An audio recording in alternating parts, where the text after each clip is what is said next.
बंधु माने आजिर एही कार्यक्रम को आपण मानक स्वागत। आजिर एही कार्यक्रमटी मकर राशि व्यक्ति विशेष मानक पई बहुत गुरुत्वपूर्ण अटे।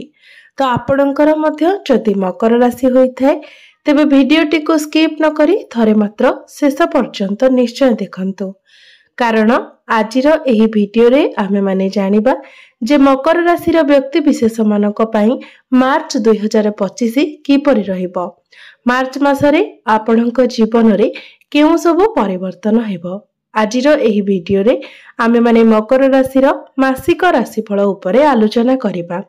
मकर राशि व्यक्ति विशेष मानकर स्वास्थ्य, शिक्षा, प्रेम जीवन, वैवाहिक जीवन, भाग्य, क्यारियर एवं व्यापार वाणिज्य स्थिति किपरि रहिबो एही मार्च 2025 रे से विषय रे विस्तार भाବରେ आलोचना करिबा। नवग्रहंकर स्थिति मध्य देखिबा। नवग्रह केउ प्रकारर फल प्रदान करिबारे सक्षम हेबे। एहा सहित अशुभत्व प्रदान करुथिबा ग्रह मानक पई किछि विशेष प्रतिकार मध्य जानिबा। तो सेथि पई आपण माने भिडियोटी को शेष पर्यंत निश्चय देखंतु एवं आपणकर जदि मकर राशि होइताय तो भिडियोटी को लाइक करी चैनल टी को सब्सक्राइब करि दियंतु। कमेंट बॉक्स रे भक्ति एवं श्रद्धार सहित जय श्री जगन्नाथ निश्चय लिखंतु। तेबे बंधु माने आसंतु आरंभ करिबा आजिर एही कार्यक्रम को, जहा कि जन्म राशि एवं चंद्र राशि उपरे आधारित अटे। तो राशि चक्रर 12 गोटी राशि मध्यरु दशम राशि हेउछि मकर राशि एवं मकर राशिर राश्याधिपति हेउछंती शनि। तेबे शनि आपणकर द्वितीय भावरे विराजमान अछंती एवं सूर्यंक सहित विराजमान अछंती। आपणकर तृतीय भावरे विराजमान अछंती शुक्र, राहु एवं बुध। पंचम भावरे विराजमान अछंती देवगुरु बृहस्पति। षष्ठ भावरे विराजमान अछंती मंगल एवं आपणकर नवम भावरे विराजमान अछंती केतु। तो सर्वप्रथमे आसंतु जानिनेबा आपणकर स्वास्थ्य किपरि रहिबो मार्च 2025 रे। तेबे बंधु माने कुंडलीर प्रथम भावटी होइथाय आपणकर स्वास्थ्यर भाव, आपणक इम्यूनिटी सिस्टम रो भाव एवं आपणकर प्रथम भावर अधिपति हेउछंती शनि, जे कि आपणकर द्वितीय भावरे विराजमान अछंती। शनि तो आपणकर भल स्थिति रे अछंती, द्वितीय भावरे धन स्थान रे विराजमान अछंती। मात्र मंगलंकर दृष्टि आपणकर प्रथम भाव उपरे रहुछि, जहा फलरे मुंड बिंधा भली समस्या देखा देई पारे। एवं आपणकर तृतीय भावरे बुध एवं राहु एकत्र थिबा हेतु आपण न भाबी न चिंती कोनोसी डिसिजन नियंतु नाही, नचेत एहा मध्ये आपणकर मुंड बिंधार कारण होई पारे।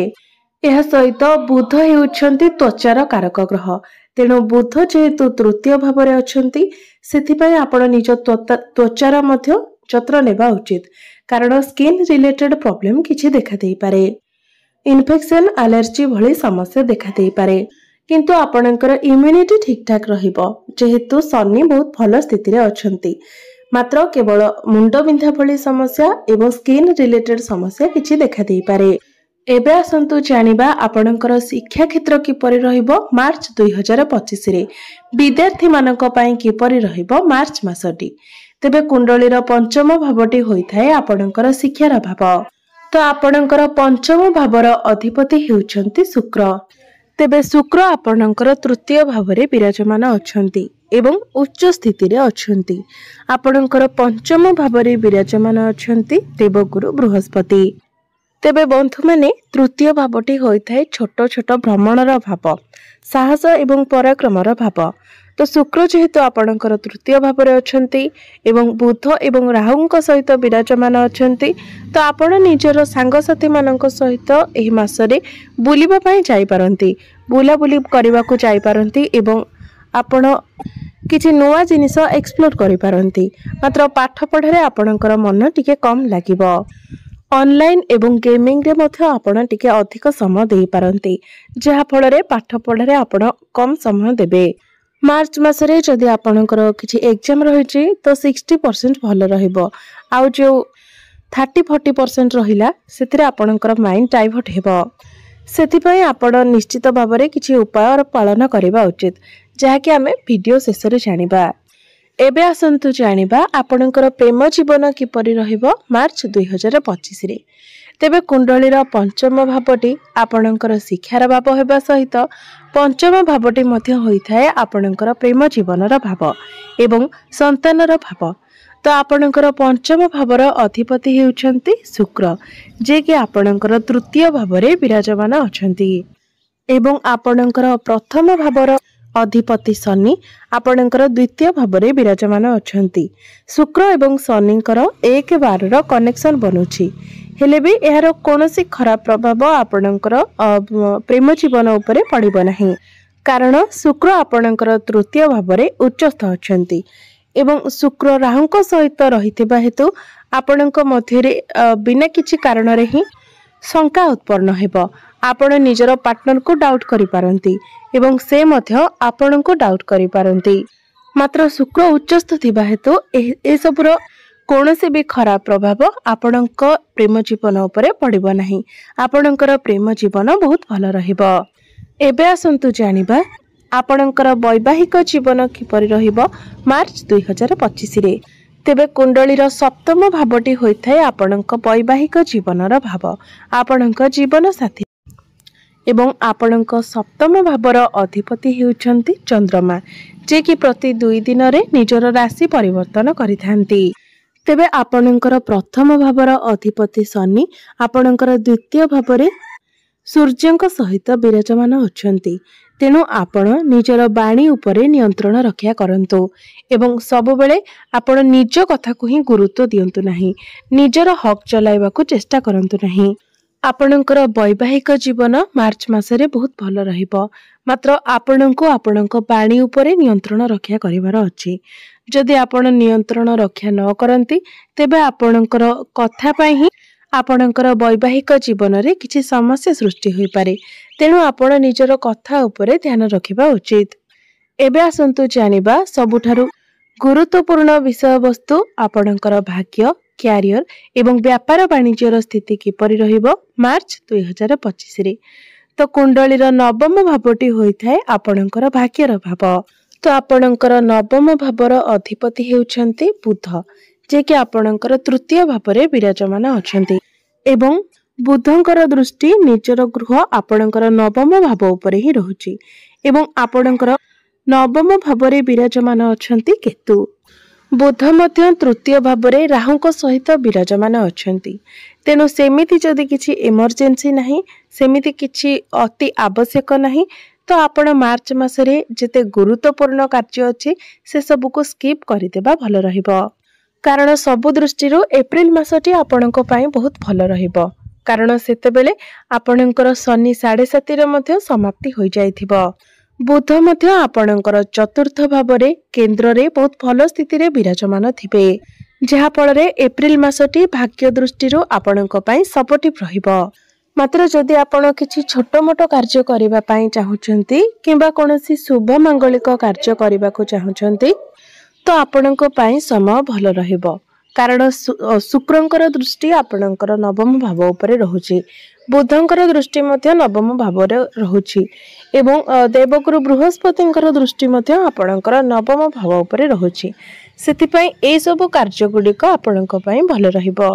किंतु जदि आपणको किछि बड़ इन्वेस्टमेंट करिवार अछि, किछि बड़ जिनिस किना बिका करिवार अछि किबा कोनोसी डील करिवार अछि, तो सेति पई आपणको पई एप्रिल मासटी भल रहिबो। एबे आसंतु जानिबा आपणकर क्यारियर, आपणकर कार्य क्षेत्र किपरि रहिबो मार्च 2025 रे। तो कुंडलीर दशम भावटी होइथाय आपणकर क्यारियर भाव एवं दशम भावर अधिपति हेउछंती शुक्र, जे कि आपणकर तृतीय भावरे विराजमान अछंती। तेबे तृतीय भावटी होइथाय साहस एवं पराक्रमर भाव एवं कठिन परिश्रमर भाव। तेबे शुक्र आपणकर तृतीय भावरे उच्चस्थ अछंती, सेथि पई आपणक मध्यरे एनर्जी बढ़िबो, आपण बहुत अधिक परिश्रम करिवे, काम करिबा पई आपणक मध्यरे धैर्य मध्य रहिबो, कार्य क्षेत्र रे आपणक प्रशंसा मध्य मिलिबो ଏହା ସହିତ ଆପଣଙ୍କର ଶନି 7.5 ମଧ୍ୟ ଯେହେତୁ ସମାପ୍ତ ହେବାକୁ ଯାଉଛି, ତ କାର୍ଯ୍ୟକ୍ଷେତ୍ରରେ ଆପଣଙ୍କ ଉପରେ ଯେଉଁ ବହୁତ ଅଧିକ ପ୍ରେସର ରହୁଥିଲା, କାର୍ଯ୍ୟଭାର ଅଧିକ ରହୁଥିଲା, ସେଥିରୁ ମଧ୍ୟ ଆପଣ ରିଲାକ୍ସ ଫିଲ୍ କରିବେ। ଆପଣଙ୍କ ଉପରୁ କାର୍ଯ୍ୟଭାର ଧୀରେ ଧୀରେ କମ୍ ହେବାକୁ ଲାଗିବ। ଆପଣଙ୍କ ଲାଇଫରେ ଧୀରେ ଧୀରେ ବେଟରମେଣ୍ଟ ହେବାକୁ ଲାଗିବ। କ୍ୟାରିୟର ତ ଆପଣଙ୍କର ବହୁତ ଭଲ ରହିବ, ମାତ୍ର ଆପଣଙ୍କୁ ନିଜର ବାଣୀ ଉପରେ ସଂଯମତା ରକ୍ଷା କରିବାର ଅଛି। ଆପଣଙ୍କର ବସ୍ ହୁଅନ୍ତୁ କିମ୍ବା ଆପଣଙ୍କର ସିନିୟର ହୁଅନ୍ତୁ, ଯେମିତି ସେମାନଙ୍କ ସହିତ ଆପଣଙ୍କର କୌଣସି ପ୍ରକାରର ଯୁକ୍ତିତର୍କ ନ ହୁଏ, ସେଥିପ୍ରତି ଆପଣ ଧ୍ୟାନ ଦେବା ଉଚିତ। ଏବଂ ଯେଉଁମାନଙ୍କ ନିକଟରେ କୌଣସି ଚାକିରି ନାହିଁ, ଆପଣ ଚାକିରି ପାଇଁ ପ୍ରିପେୟାର ହେଉଛନ୍ତି, ତ ମାର୍ଚ୍ଚ ମାସରେ ଆପଣଙ୍କୁ ଚାକିରି ମିଳିବାର ମଧ୍ୟ ବହୁତ ଅଧିକ ସମ୍ଭାବନା ରହୁଛି। ସେଥିପାଇଁ ଆପଣ ନିଜର ଚେଷ୍ଟା ଜାରି ରଖିବା ଉଚିତ।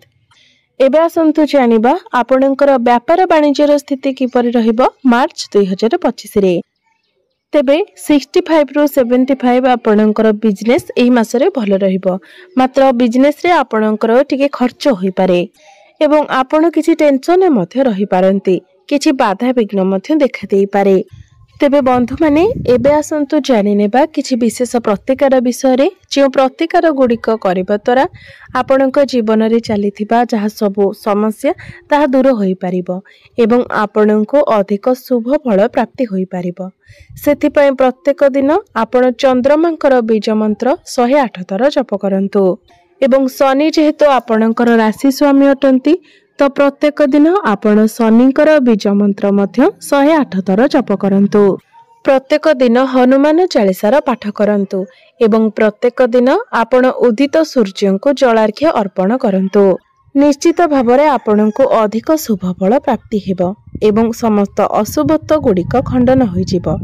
ତ ବନ୍ଧୁମାନେ, ଆପଣଙ୍କର ଜୀବନ ମଙ୍ଗଳମୟ ହେଉ, ଏହା ହିଁ ଈଶ୍ୱରଙ୍କ ନିକଟରେ ମୋର ପ୍ରାର୍ଥନା। ଧନ୍ୟବାଦ।